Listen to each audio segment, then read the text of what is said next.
Hey, it's Kelli Lemon from the Virginia Wayside Furniture Studio for another episode of 8 at 4 presented by Massey Cancer Center, where we'll be highlighting 8 topics you should know about in Central Virginia. This week, we're talking real food, biscuits, and cider. Let's do it.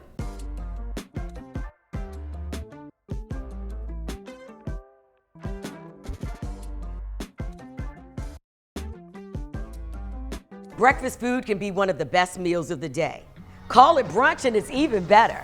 And when the dairy bar closed, there was a definite void. Enter biscuits and gravy.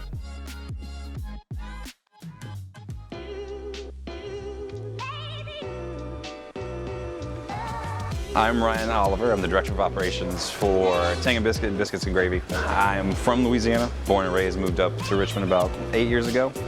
And I was a chef in Louisiana for a while, ran restaurants down there. We tried to stick with a lot of the traditions the dairy bar had, so like just a general breakfast plate, so like pick your protein, your eggs, your bread, you know, that kind of thing for, you know, a value play. Our vibe is trying to hold diner traditions and trying to uphold the tradition of the dairy bar itself, but then also trying to elevate certain items and come out of left field with some things that people possibly haven't seen before on a plate, like a breakfast lasagna or huevos nacheros, as opposed to huevos rancheros or like our smash plate with green chili sauce on it. We still have scrambled eggs, French toast, you know, waffles that are good. You can go out and get it and not break the bank for it. Over here is more of a menu of love for me because I really enjoy breakfast. It's my favorite meal of the day. I think it's a very communal meal. It's breakfast and dinner are the times you either like talk about last night or you talk about your day.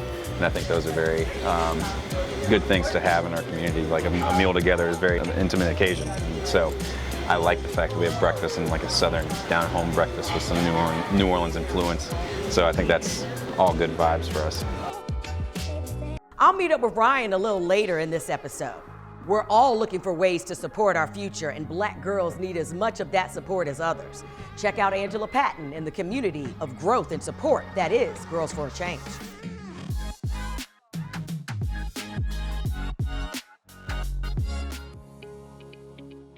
Girls for Change is a nonprofit organization based right here in Richmond, Virginia, and our mission is to prepare Black girls for the world and the world for Black girls.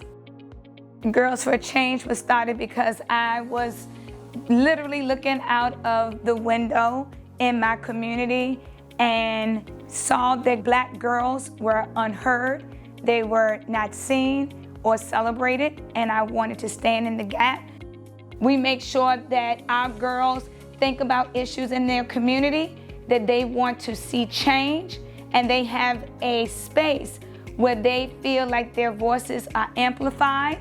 They feel really comfortable and confident in sharing their truth, and then they tackle the issues and come up with solutions, and then they go out into the community and create action projects so that they can see things change in the community, not to only benefit them, but the community overall. We also make sure that our girls are ready for the world. Some of the successes that we have seen at Girls for Change is really with every program that we have. This summer at Camp Diva, 80% of our staff are our own alumni, providing the same services that were provided to them when they once were little girls. And that's how we build a community. The new Virginia Cider Trail Digital Passport is looking to highlight the growing number of cideries in the Commonwealth. We visited with Will Carell of Buskey Cider to hear more. We're excited to be part of this new Virginia Cider Trail. That's something you can log in and see all the cideries around the state. There's a lot more than you probably think there are. And that really comes back to what an amazing apple state we are. Virginia has got an amazing cider history. So our founding fathers were growing cider from apples. These apples were specifically for cider, so nice tannin content, nice sugar levels, good acidity. We still have some of those apples. Virginia's very lucky to have really famous cider making apples, but also really wonderful dessert or culinary apples. Both of them make great cider. So Virginia has mostly family farms still, which is really unique. We opened a little over 6 years ago. When people said, why cider? They were truly confused why someone would want to make cider. For most people, cider was just this mass-produced, sugary, sweet product that gave cider some of its connotation that people are sometimes negative about. Since then, we've seen a huge resurgence of really small craft cideries that both match kind of the quality and persona of the wine industry that you see at farm wineries, but also like the purity and creativity you see in the craft beer industry. Some places are going to offer a special or a giveaway, so we're giving away a couple koozies when you check in and show our staff you checked in on the passport. It's a cool program that was headed up by the American Cider Association to celebrate just what a great cider state Virginia is, and hope you'll want to be part of it. From apples to all things healthy and just eating and being happy, we're talking real food with gratitude. I am Katie Brown, and I own, and however you want to call it, Real Food with Gratitude LLC. I want to show people that you can live a healthy and balanced life. How much brain power I was using to think about, when am I going to work out? What am I going to eat? What am I going to make for dinner? Is this healthy? Should I be eating right now? And it was so overwhelming that I decided to take it into my own hands and figure out how to create a lifestyle for myself. So that is how I started my Instagram, and then it just continued. I then went back to school and got my nutrition consulting degree. It's gotta taste good, but you also gotta feel good eating it mentally and physically. Your body feels good when it's less chemicals, less processed, less who knows where this is from. Your body is able to kind of recognize it a little better. In my head, that equals eating local. So it's a win-win, but then you gotta, do some home cooking as well and feel good about that. So I think that is the definition of also balancing. It's not just about like, oh, I eat salads or oh, I don't. That's not healthy or unhealthy. It's how can you just find what you enjoy and learn how to make it a more healthy way. All you gotta do is figure out which vegetables do you like, which lettuce do you like, what protein do you like, and then, learn how to like whip up some random sauces that could literally just be like mustard and mayonnaise and ketchup. Whisk that up. That's your sauce for the week. Or olive oil and mustard for like a little dressing. Once you kind of learn those things, you can get those things on the side and do that on your own. But then every week you go to the grocery store, you're not like, okay, I'm gonna make these 3 crazy recipes and then you have to go find all the ingredients. No. Make sure you follow Katie on IG at Real Food with Gratitude for combinations, simple healthy meals, and even recipes on biscuits. Which is sending me back to Scott's Edition for some Tang Biscuit.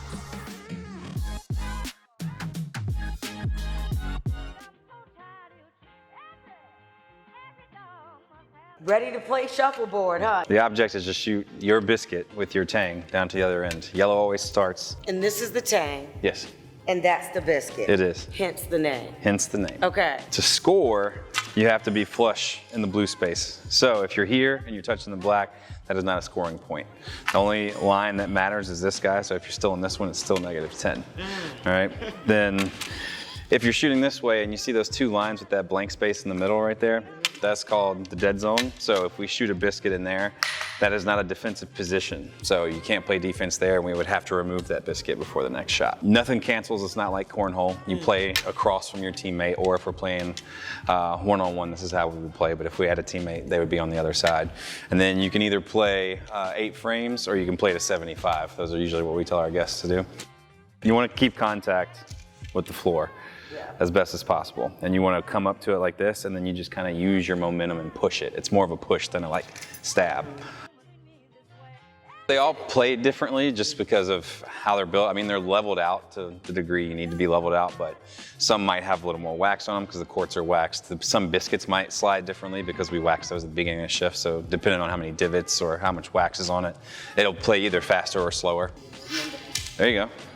And you had some heat on that one. Yeah. Staying with the food theme, Virginia is celebrating 8 weeks of tomato madness.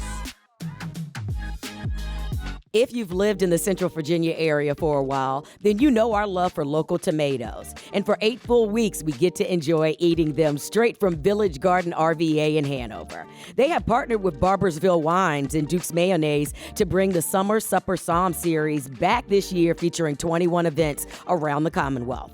We got to experience a private dinner with Chef Emmanuel Baden, where he infused tomatoes with his West African rooted dishes. Even if you don't like tomatoes, we recommend that you give one of these dishes a try. With all these amazing chefs in the region, you'll forget what you're eating. Make sure you check out the list of chefs and restaurants serving up these tomatoes before the season ends. With the RVA Street Art Festival returning in September, we took another look around the city to see some of the other artwork that's adding color and life to the streets. Despite having made lists for dining, attractions, and the most recent list of best places to party before you die, Richmond is surprisingly slow to make a list for cities with the best street art. The street art scene in the city has been growing steadily in recent years, thanks in part to the Richmond Mural Project, the Street Art Festival, and most recent Mending Walls project initiated by Hamilton Glass. The art in our city is still special, though. In some cases, you'll catch a nod to businesses of the past, while other areas show the future. We celebrate neighborhood icons and global icons. Richmond street art has a little bit of something that will probably blow your mind. Things to get a message across,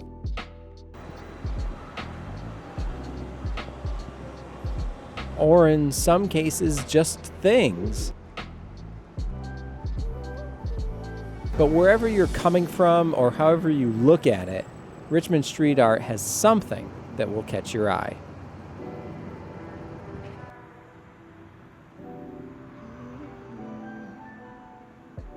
While we're walking the streets for the art, we stopped into Candela Gallery on Broad Street for an education on photography in their upcoming Unbound event. Welcome to Candela Books and Gallery. We are a photography-focused publisher and gallery space. We put out about a book or two a year, and then the rest of the year we are mainly focused on programming the gallery exhibitions, which change out about every 2 months. And the openings always coordinate with First Fridays. Our mission is to really bring notable photographers to town and educate people what's going on in photography. Sometimes you'll walk in, we'll have solo exhibitions by artists from all over the country, and then sometimes you'll come in and we'll have themed group shows on the wall. And oftentimes we're trying to bring those artists here for those openings and events. So First Fridays you might come in and be able to meet an artist based out of a different state in a different place and learn about their processes and what they're doing. We are in our 11th year as a gallery. This summer we have our largest group exhibition that happens every July. On the walls right now we have 40, 50 artists from all over, international, national, couple invited artists, and really we are showing a survey of different ways people are using photography. One night a year we fundraise and we purchase work from the wall, and all of that money goes to supporting participating artists. So July 30th is our Unbound Gala. We'll have live music here, food, and you can check that out at candelagallery.com. All right, that's it for another episode of 8 at 4 presented by Massey Cancer Center, where they invite you to imagine a future without cancer. I'm Kelly Lemon, and we'll see you next time.